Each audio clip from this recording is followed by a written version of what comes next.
Welcome back to the Don McKay Show here on RadioOnFire.com. Thank you for joining me. So, interesting day.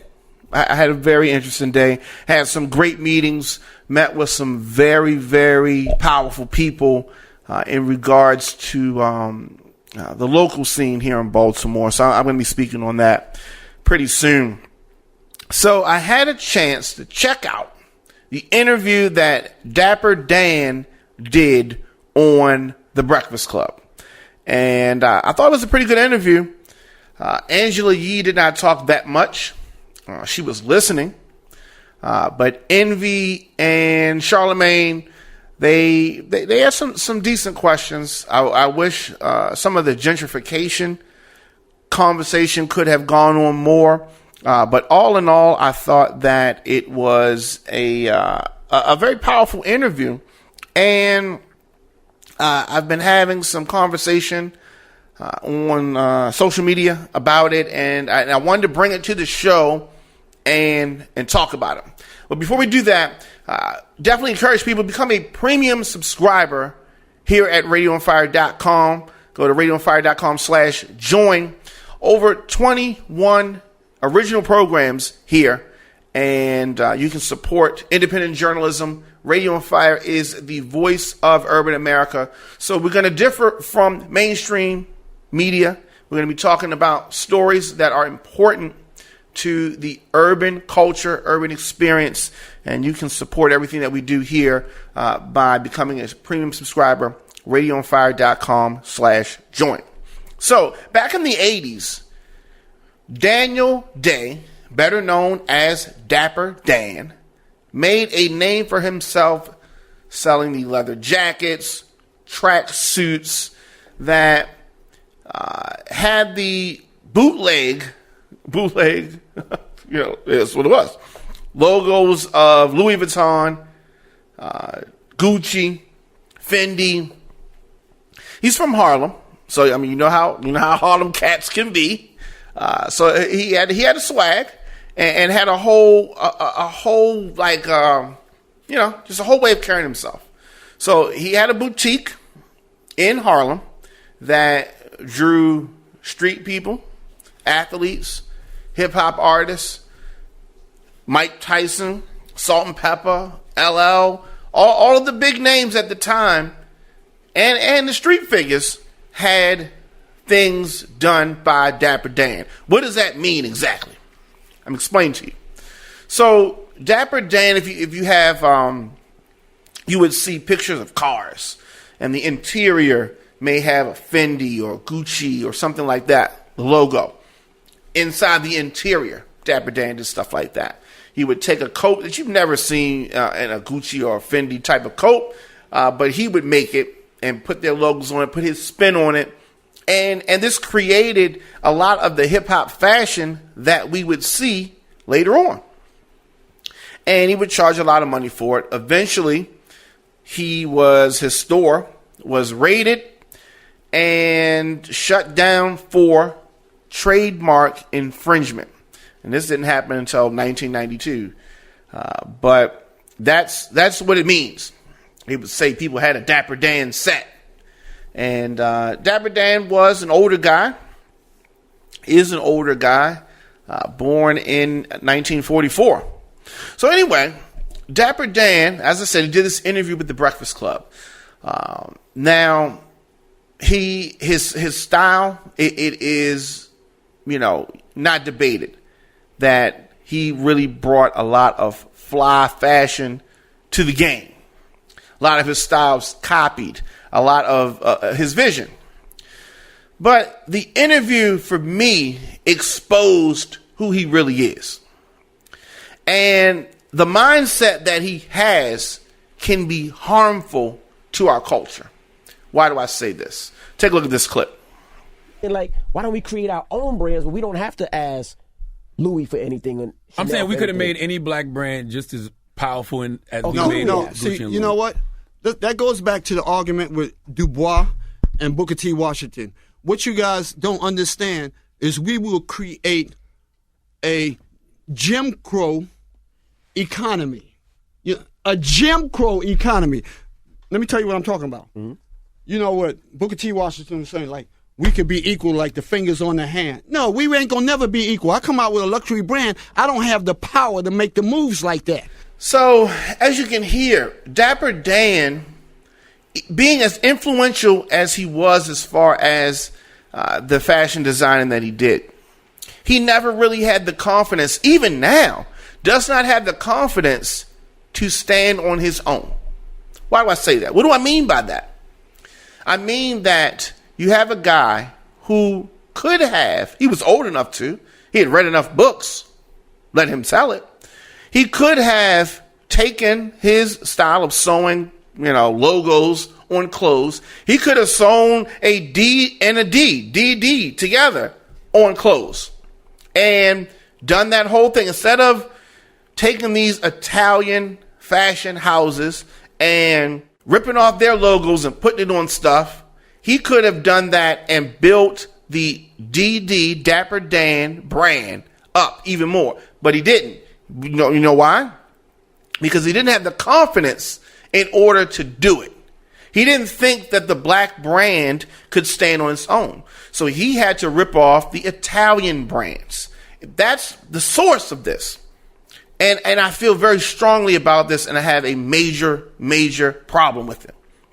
Dapper Dan got famous bootlegging Gucci, Louis Vuitton, and Fendi, stitching those logos on clothes. The reason why he could not go worldwide with this business model was because it was built on counterfeiting. He should have been stitching his own logos. But no, he made his name off of fake merchandise. Fake merchandise. So, and it really frustrates me because during the interview, he ducked and he dodged. He answered some questions. He said some little nice quotes. Talked about some books that he read. He kept talking about that he read a lot of books. But he didn't read any books on distribution. It's very similar to Kanye West when it comes to, when you start talking about why can't you do this yourselves?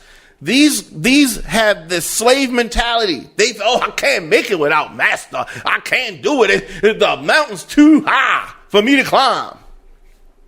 This is the mentality that Kanye West has, mentality that Dapper Dan has. They're scared to struggle, scared to build up. They talk about Gucci. Gucci was started in 1921. Almost 100 years ago. Gucci was started well before hip-hop even started.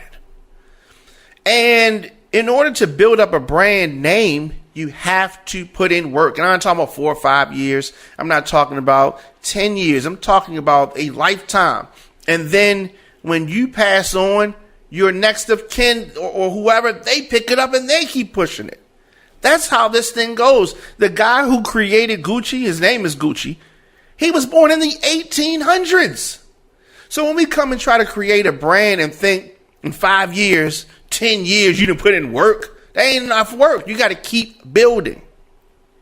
And because back in the day, we did, white people in this country had a head start on us. So it's going to take us time to get to a point where we're at an even footing, where we can even see them in the front mirror or the front window. So you got to put in that work. But people with the mentality like Dapper Dan are scared to put in the work. And Dapper Dan's a sellout. I'm sorry, he's a sellout. Charlemagne and Envy asked this question, and they said, you could have made a black brand hot. But Dapper Dan was not having any of that. This sellout had to diss his people once again. Listen to this. A lot of people, rappers, and a lot of communities saying, no, we can't wear Gucci anymore. Thank you. I'm glad you bring that up. So what that does, that's... wait a minute. They're not saying that for no reason. They're saying that because they feel like they're Gucci... saying that because they don't understand. Well, no, they're saying that because they think Gucci created a product that is blackface. Yeah, that's exactly right. Yeah. That's exactly right. Don't tell me there's any organization in the world that don't have a number of people who are not racist. Let's be real about that. Mm-hmm. You understand? There's a number of people who are not racist, right? Because we don't hear them say it, that don't mean it ain't happening. That's a fact. Right? So forget that part. Let's look at the part where, what can we get out of this? We do a boycott. This would be the first boycott people of color, black people have ever had in America that we get zero results. You can hear him, Dapper Dan, bending over for this Italian brand. Just bending over. He didn't even want to speak about their racial missteps. Oh, other people racist too. It's crazy. These old black folks are part of the problem. His generation failed us. And then my generation, we dropped the ball because we were failed by the previous generation. And it goes on and it goes on and it goes on.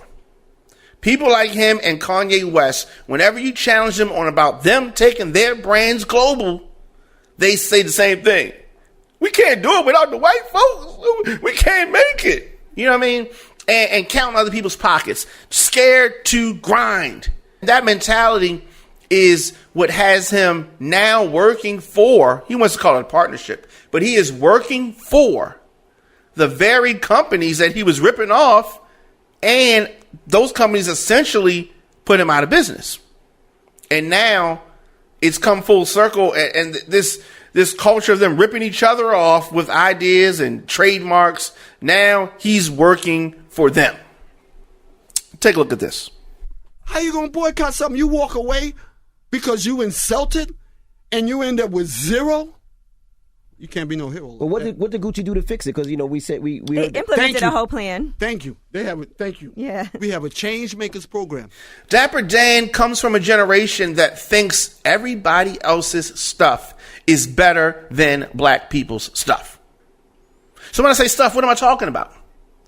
People don't put enough value in their own stuff. I want to ask you a direct question about that. You've been talking about it a little bit more, but why do you think we value these high-end fashion designers like the Gucci's and whoever else more than we do Black Browns, and what can we do to change that? Because how do we put the value on our stuff? It's what I call the pimp program. You know what I'm saying? When you see a pimp, he all dressed up, fly, he's more attractive. People want what they can't get. So you're saying black people are hoes? No, I ain't saying black. I'm saying the mentality associated with luxury, with aspiration, has to do with things that people can't afford.